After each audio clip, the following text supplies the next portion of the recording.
Para continuar, vamos a presentar a la doctora María de Jesús Perea y al doctor Alberto Peña Barrientos. Ellos tienen también una buena cantidad de experiencia en microscopía fotónica. Les damos un fuerte aplauso, por favor, y comenzamos. Gracias. Gracias. Hola, ¿qué tal? Buenas tardes. Antes que nada, muchas gracias. Y pues gracias a los organizadores, al doctor Hugo y al doctor Víctor por habernos invitado. Bueno, el día de hoy lo que les vamos a hablar un poquito, tanto el doctor Alberto como yo, es la parte de microscopía fotónica y aplicaciones. Nosotros hemos puesto aquí un párrafo de una visión macro, micro y nanoestructural, dado que pues, el taller al final también es hablar de materiales nanométricos y sus aplicaciones.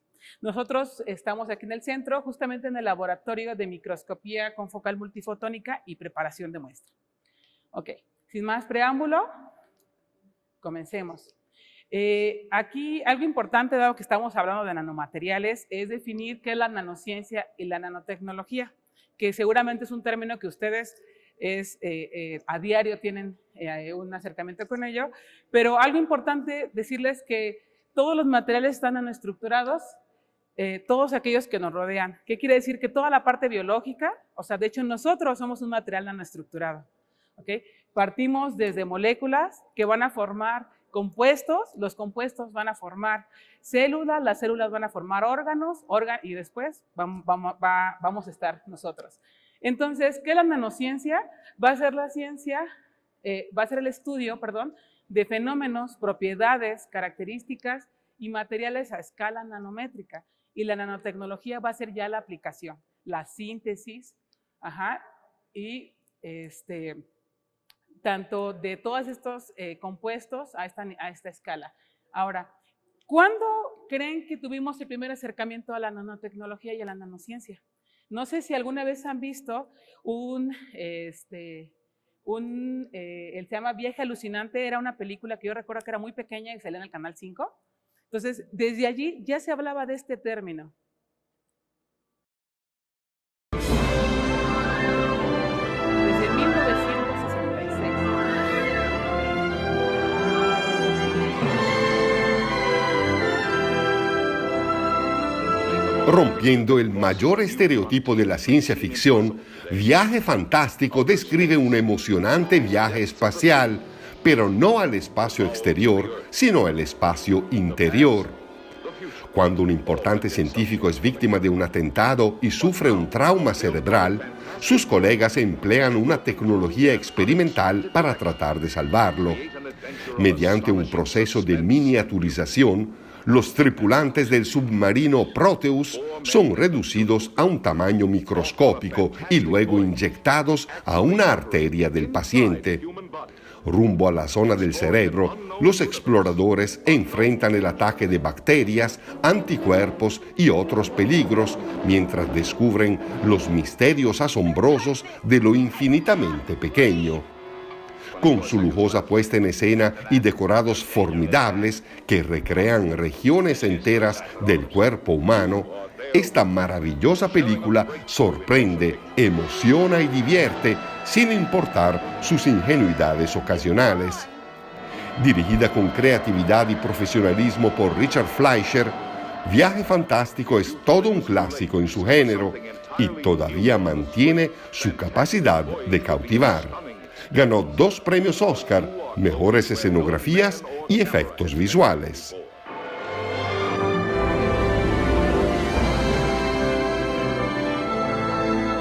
Vean, desde 1966 ya se hablaba en la ciencia ficción de la parte de nanomateriales. Esta película, yo no sé si tuvieron oportunidad de verla alguno. ¿No? Se los juro que yo recuerdo que estaba muy pequeña, que tenía como 6, 7 años y la pasaban en Canal 5, ¿no? Entonces, imagínense para alguien que en donde a lo mejor no tenemos tanto conocimiento de qué es la ciencia ficción y entonces ver la miniaturización, pues obviamente para mí era muy, muy padre, ¿no? Sí, entonces, desde aquellos años, en realidad, que es conocido, no sé si han hablado de Isaac Asimov, él era un escritor y bioquímico, quien de alguna manera, pues yo creo que todos hemos visto la película de Yo Robot, ¿no? la cual habla de las leyes de la robótica, y eso tiene que ver con la nanociencia y con la nanotecnología. Luego, Las bóvedas de acero, que es de 1953, ¿no? En donde habla justamente en un futuro en donde la humanidad, tras colonizar decenas de planetas, pues rechazan las innovaciones tecnológicas. De hecho, hay una película muy similar a esto, en donde en otros mundos llegas y vives en una bóveda justamente, y no puedes salir porque hay diferentes peligros. El viaje alucinante, que es esta película, en donde se habla justamente de la miniaturización. O sea, ya hablamos de cosas nanométricas. ¿Ok? Y obviamente El hombre bicentenario, ¿no? Que también es una película. En realidad, esta es la historia pues, que habla mucho de lo que será la ciencia ficción y el deseo del robot de convertirse en un hombre. Desde estas, a Isaac Asimov se le considera un padre de la ciencia ficción, pero estaba basado en algo real, en algo que son las nanoestructuras y las microestructuras que nos rodean y que están allí. Ahora, ¿por qué observarlas? Ustedes se preguntarán, bueno, ya les hablé un poco de la nanociencia, ¿por qué hay que observar estas macro, micro y nanoestructuras? Hay un término que se llama biomimesis, biomimética o bioinspiración. En realidad es la ciencia que va a emular las mejores ideas de la naturaleza. La naturaleza está nanoestructurada. Y cada nanoestructura tiene una función. ¿Ok? Entonces, la biomimesis se define como la innovación inspirada por la naturaleza.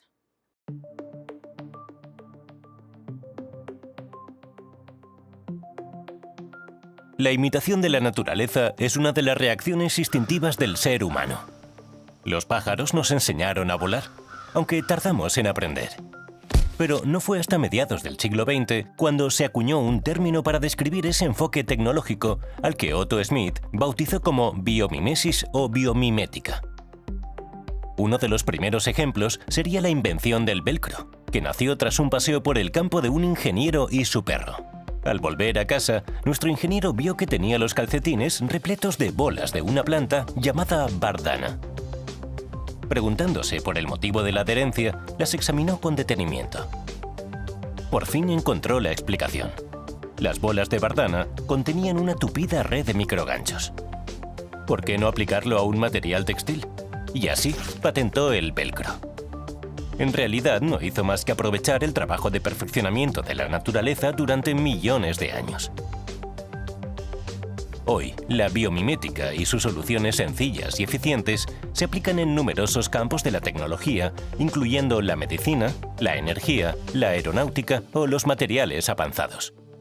Existen tres tipos de biomimética. La imitación de las formas. En los años 90, el tren bala japonés generaba un ruido muy fuerte al abandonar los túneles debido a la presión del aire generada. Eiji Nakatsu, un ingeniero amante de los pájaros, pensó en aplicar el diseño del pico del martín pescador, capaz de penetrar en el agua a gran velocidad sin apenas fricción. Así nació el tren bala actual, mucho más silencioso y eficiente. Luego estaría la imitación de las estrategias y mecanismos de la naturaleza. Por ejemplo, la emisión de ultrasonidos a través del agua es un arte dominado por los delfines, ya que no interfieren entre sí. Unos investigadores se han inspirado en su modulación para diseñar un sistema de alertas de tsunami en el Océano Índico. Por último, se imitan los comportamientos eficientes en un ecosistema. En la India se está desarrollando la ciudad de Lavasa, inspirándose en los bosques colindantes. Por ejemplo, las aceras son porosas para filtrar las aguas del monzón y los cimientos de los edificios fijan las colinas como si fueran raíces de árboles. En última instancia, la biomimética permitirá aprovechar mejor los recursos y reducir el gasto energético y los residuos. Vean qué interesante. O sea, la observación. De hecho, pues aquí les pongo un ejemplo, ¿no? Del tren bala se basó en observar esta naturaleza, observar el pico de este pájaro e imitarlo. ¿Ok? Lo que decían del velcro, de hecho, el velcro es una invención de la NASA. Se requería, por ejemplo, para los viajes, cómo es que podían soportar y pegar las cosas. Siendo tan ligero, entonces el velcro también se debe a estos ganchitos que se observaron mediante ¿qué? Mediante microscopios. ¿Okay? Es algo que nosotros no observamos. De hecho, nos pasa mucho cuando uno va al campo y, por ejemplo, ves ya cuando la hierba está seca, se te pega en la ropa. Si nosotros tomáramos esa muestra y la viéramos bajo algún microscopio, veríamos esas estructuras que hace que se adhiera a la ropa, a estos textiles. Obviamente también, no sé si supieron, hace muchos años, se imitó también la piel de tiburón. De hecho, decían que los trajes de baño estaban basados en la piel del tiburón. ¿Qué pasa? Que si nosotros tomáramos un cachito de la piel del tiburón y la viéramos con algún microscopio, veremos esas estructuras que se llaman dentículos y que además reducen la fricción y tienen no adherencia a microorganismos. De hecho, por eso es que los tiburones van tan rápido. ¿Okay? O el velcro, que también, perdón, la flor de loto. La flor de loto ha sido una inspiración para la generación de materiales que son superhidrofóbicos, textiles, las sombrillas. Y de hecho, ustedes van a los lagos donde está la flor de loto y siempre está limpia, ¿no? Y entonces se debe a que a nivel microestructural lo que tiene estas pequeñas elevaciones, en donde tiene esos pequeños que se llaman micropelos y que están además, tienen un recubrimiento ceroso que hace que cuando llegan las gotas de agua, primero no se deformen, pero además se elimine y por ahí también se vaya la suciedad. Entonces, también ha sido una inspiración y para poder nosotros utilizar estas estructuras que la propia naturaleza genera, pues hay que utilizar microscopía. ¿Ok? Adelante. ¿Qué necesitamos para poder observar una muestra a través de un microscopio? ¿Conocen los microscopios ópticos? ¿Y saben o tienen conocimiento que existen diferentes tipos de contraste en un microscopio óptico? Ustedes observan una muestra en un óptico y ven un fondo claro y un contraste de lo que ustedes están marcando, con algún colorante o algún compuesto que le genera o le propicia un color a una muestra. ¿Pero es la única manera de verlo? ¿Conocen algún otro tipo de contraste o algún otro tipo de técnica que esté fundamentada o que esté acoplada a un microscopio óptico y nos sirva de interés? Esto tiene mucha relevancia porque en gran medida subestimamos el poder que tiene un microscopio fotónico. Nos vamos, pues obviamente, a las imágenes o a la resolución que nos puede dar un microscopio electrónico de barrido, uno de transmisión, uno de superresolución, pero puede darnos también bastante información la microscopía fotónica, un microscopio de luz común y corriente, siempre y cuando tengamos claro lo que queremos observar y cómo podemos hacerlo. ¿Ok? Esta es una diapositiva donde mostramos la escala de tamaños. Yo creo que en esto están ustedes ya más familiarizados con toda esta serie de charlas. A nivel macro, ¿qué podemos observar a nivel macro? Colores, formas, texturas, tamaños, ¿ok? Vámonos ahora a nivel micro. A nivel micro, ¿qué podemos ver? ¿Pueden ver ustedes el grosor de su cabello? Lo pueden percibir, lo pueden sentir. Pero ahora si cortáramos a la mitad ese cabello o a la mitad de esa mitad, ¿pueden seguir percibiendo los mismos detalles? Ya no. Entramos ahora en esta escala. Micras, por debajo una milésima parte de un milímetro. Ya no la podemos ver. Ahora, más abajo todavía, ¿qué resolución creen que alcancemos a ver o qué será la partícula más pequeña que podemos ver en un microscopio de luz? Ya vieron dimensiones con el doctor Hugo en las sesiones prácticas, me parece, o tienen una relación o una idea de la dimensión que pueden observar con cada microscopía, en especial las electrónicas. ¿Cuál será la escala más pequeña que podamos ver en un microscopio de luz? O a ver, en un SEM, ¿qué era lo más pequeño que podían ver?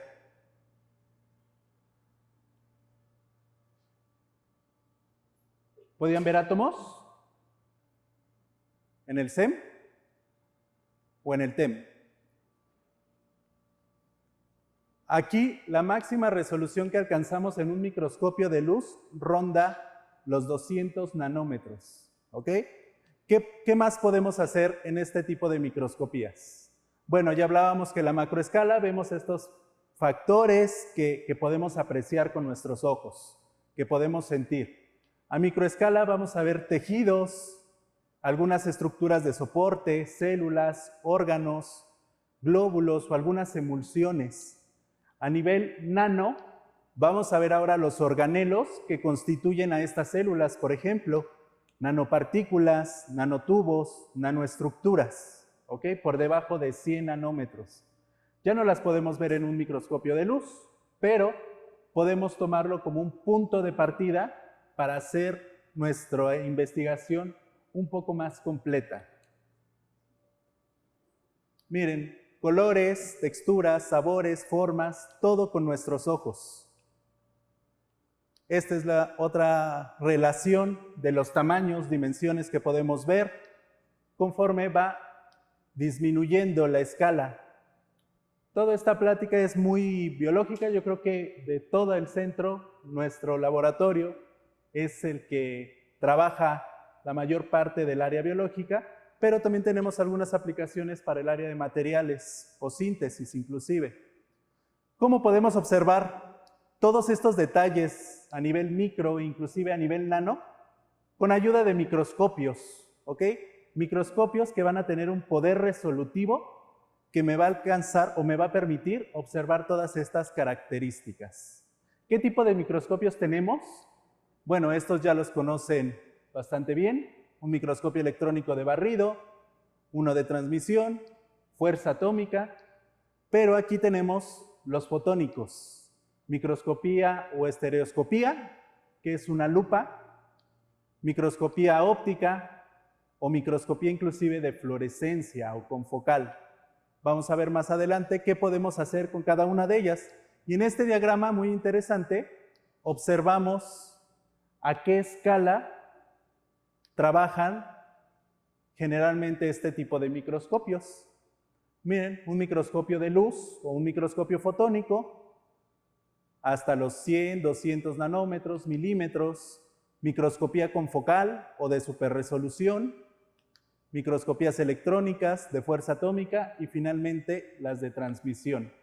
Todo esto en una escala o dimensiones de tamaño en la cual podemos observar. Y obviamente las técnicas de contraste que les comentábamos, pues no solo es un campo claro o un fondo blanco bonito, sino podemos aprovechar otro tipo de interacciones o juegos con la luz de ese propio microscopio para poder resaltar detalles todavía más interesantes. ¿Cómo cuáles? Vamos a ver este pequeño video. Este está más cortito.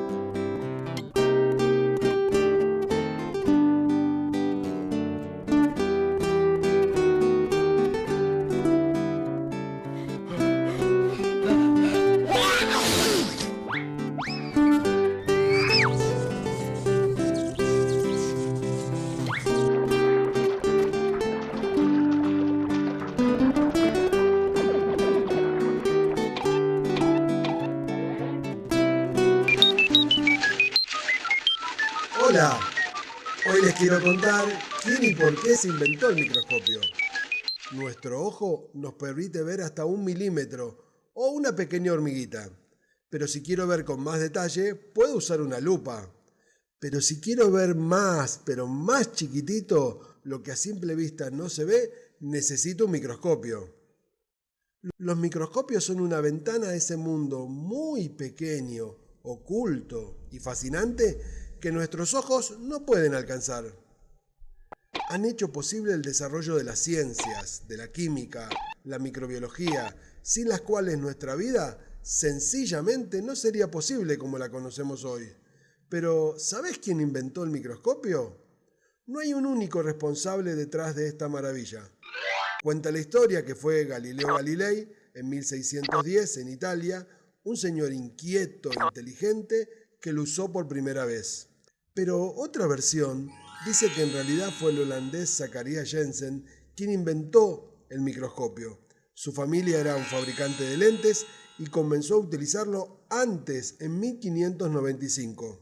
Otro dato curioso es que en 1665 Robert Hooke Vio con un microscopio un corcho finito y notó que era todo poroso, formado por pequeñas cavernitas, a las que llamó células. Otro holandés perfeccionó el microscopio usando pequeñas lentes, más potentes y de mejor calidad. Y así fue que en 1676 logró observar una cantidad de bichitos y microorganismos que contenía el agua estancada. También descubrió los espermatozoides del semen y finalmente las bacterias, uno de los gérmenes que más nos enferman. ¿Saben entonces por qué es tan importante el microscopio? Porque los hombres en la antigüedad creían que las enfermedades eran castigos o maldiciones de los dioses o de los malos espíritus.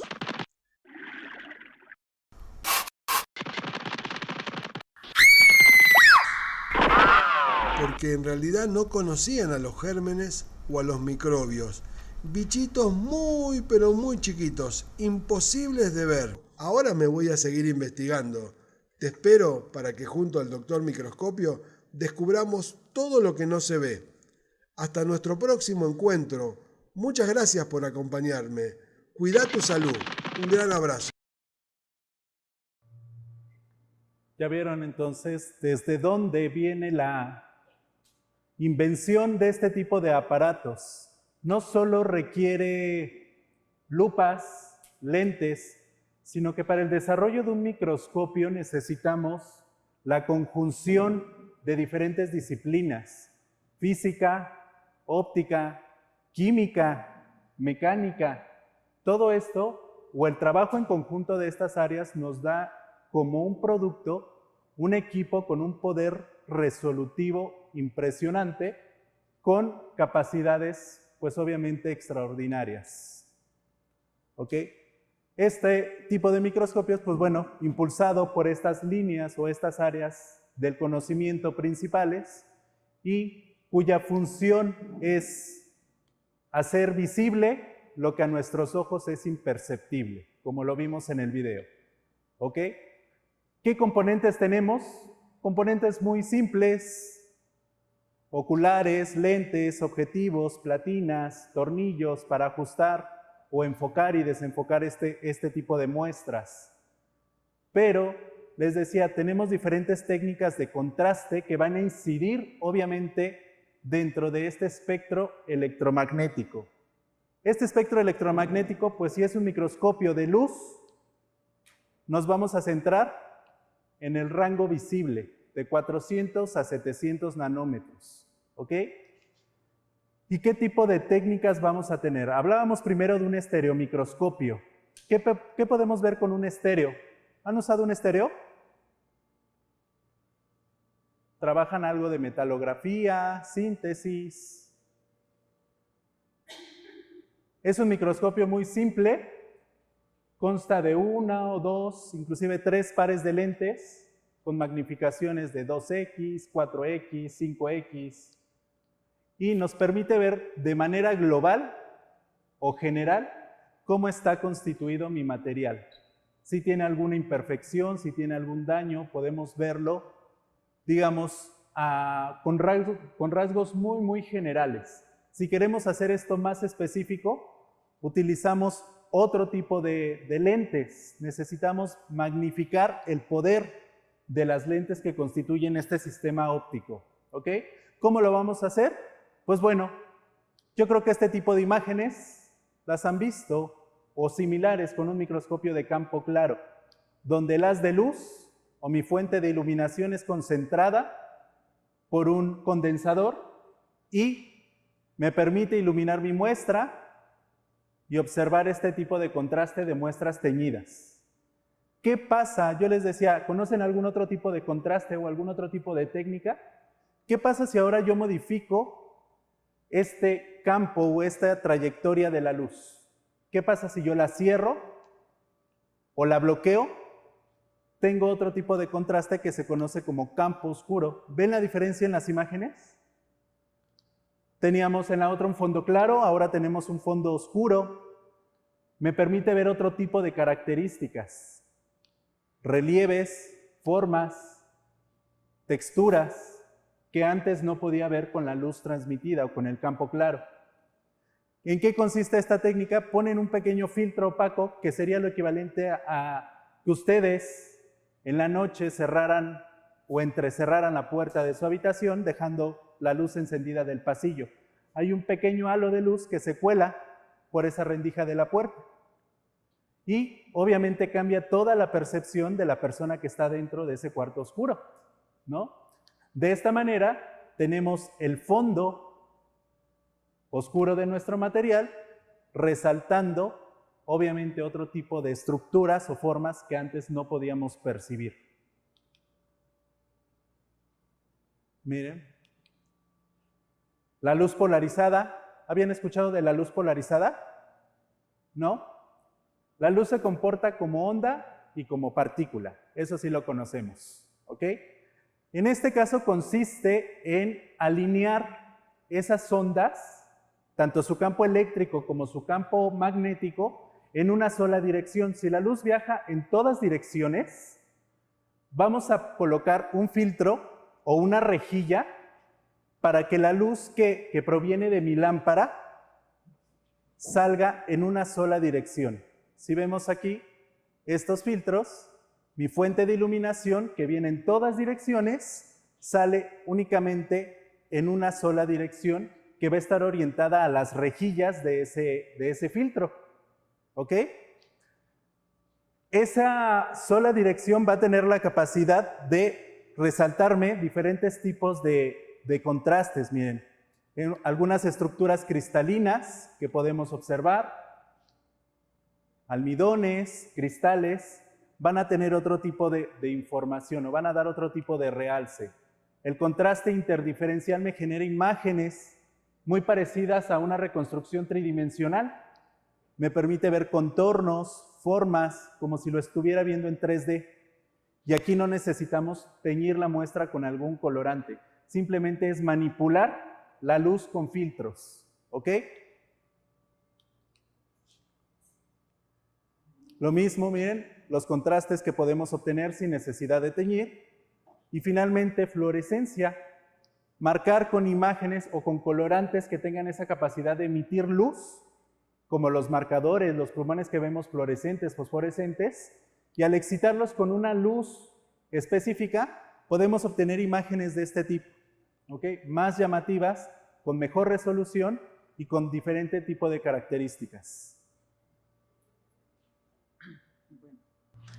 Ya estamos un poquito en tiempo, entonces, hablando ya un poco de contrastes, algo importante cuando ustedes trabajan microscopía fotónica y que deben de considerarlo es qué desean ver, el tamaño. Esto tiene que ver con la resolución. A veces llegamos y queremos ver nanopartículas en un óptico cuando no es la técnica adecuada, entonces es importante el tamaño. La naturaleza de la muestra, ¿no? Deben de conocer cuál es la composición, si es líquida, si es sólida, ¿ok? El muestreo, recuerden que en la microscopía al final no crean que vamos a meter una muestra muy grande, se colocan muestras muy pequeñas, por lo tanto la muestra debe ser representativa, ¿ok? La preparación de la muestra es algo importante, seguramente ya con SEM, cuando ustedes estudian la parte práctica, pues les mencionaba eso mucho a los doctores. Entonces, a veces en la preparación depende el material, si es un material biológico, o por ejemplo, si son minerales, si son rocas, si es madera, es importante la preparación de ella. Y después, pues la utilización de algún colorante. Ya el doctor mencionaba, hay técnicas de contrastes en donde no es necesario que agreguemos un colorante, pero en otras, como es la microscopía de fluorescencia o por ejemplo campo claro, requerimos agregar algún colorante que nos permita contrastar esas estructuras. Y pues finalmente la observación en el microscopio, que era algo que ya mencionábamos. ¿Ok? Ahora, ¿qué aplicaciones? Me voy a ir un poquito rápido, pero para que tengan una idea de qué aplicaciones tenemos, es por ejemplo para ver bacterias. ¿Ok? Esos son por SEM y este es por microscopía, una microscopía fotónica. Para ver las levaduras. También toda la parte de levaduras.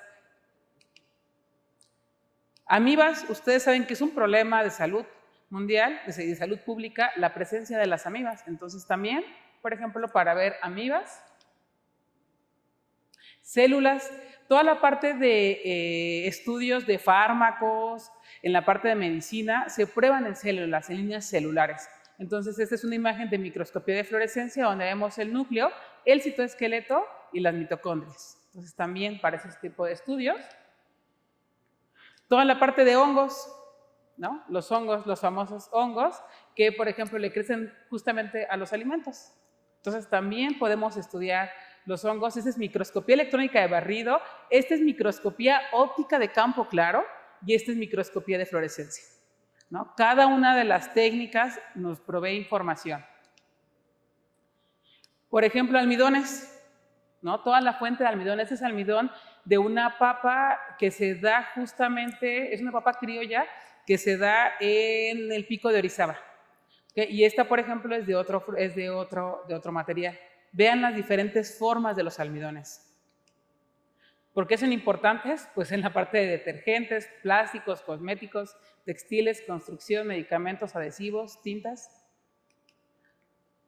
La parte de panadería, ustedes dirían, ay, ¿para qué vemos un pan? ¿No? Para que, pues, cuando uno compra un pan, ¿qué es lo primero que busca, aparte de los ingredientes? Que la fecha de caducidad sea muy amplia, ¿sí o no? Para que ellos puedan lograr eso, hay una ciencia básica, que es estudiar primero la adición de ciertos aditivos, y la otra es evaluar cuánto el pan va a durar bajo ciertas condiciones. Y eso está asociado a su microestructura. Este es un pan, y esto que vemos son los almidones, esto que vemos es la proteína o el famoso gluten, a lo que hay varias personas que no pueden comer el gluten. En realidad esa es la textura. Si ustedes comen un pan que no tenga gluten o que no sea con harina de trigo, se van a dar cuenta que es así súper duro y muy compacto. Entonces eso y está asociado con la microestructura, cómo es que genera estas redes. Este, por ejemplo, es una galleta. Esto que vemos es la fibra, los almidones y los carbohidratos. Esta es una galleta que se hizo a base de residuos de vainas de vainilla. Pan, la masa 1000 hojas. ¿No? Este es también importante, cómo es que llegaron a esas proporciones para que esponje. ¿No? O sea, todo eso tiene que ver con la microestructura. Por ejemplo, la parte de caracterización de hormigas o de insectos también es muy importante. El zooplancton que encontramos en el mar, esos organismos que en realidad nosotros no vemos, igual a lo mejor esto nos tomamos cuando bebemos agua del mar, están ahí presentes, pero ellos son los que se encargan de producir oxígeno. ¿Okay? ¿Y por qué es importante el zooplancton marino? Aparte de eso, pues es la parte de cómo saben cuántas especies hay. Para eso tienen que hacer una caracterización. ¿Okay? Polen, esta es una imagen de microscopía óptica de granos de polen. Vean los diferentes tipos y este es por fluorescencia. La reparte de residuos de las cáscaras, por ejemplo, de nueces. Se están utilizando como reforzamiento, por ejemplo, de materiales. La cáscara es súper dura, ¿sí? No le queremos agregar mucha presión para romper. Por ejemplo, la parte de frijoles también es importante, ¿no? Esta es una imagen de microscopía de fluorescencia y estas son de microscopía electrónica de barrido y esta es por un estéreo. Vean, cada técnica de microscopía nos provee información. Y es muy importante, es una fuente de proteína. Células, esta es una célula de mango. Esta es la celulosa, estos son los almidones. ¿No? Por ejemplo, para procesos de maduración y producción de etileno.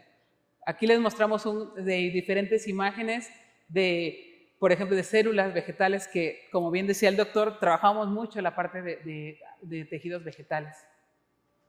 Encapsulados también, son importantes los encapsulados.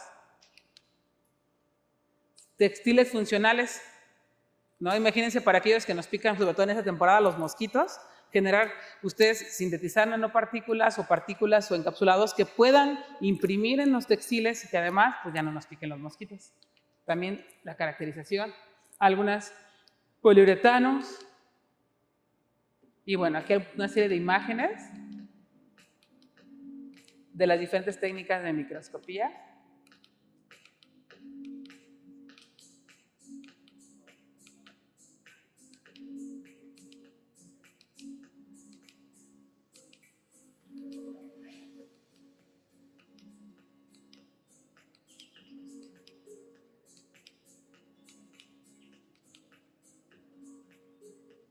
o microuniverso.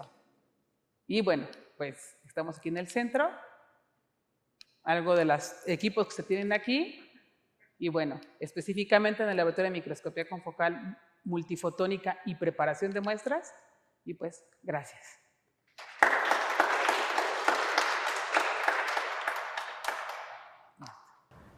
Bien, como pueden ver es súper interesante cada una de las técnicas de microscopía y espectroscopía y complementamos todas estas técnicas para ir averiguando acerca de cambios microestructurales y morfológicos en nuestros materiales.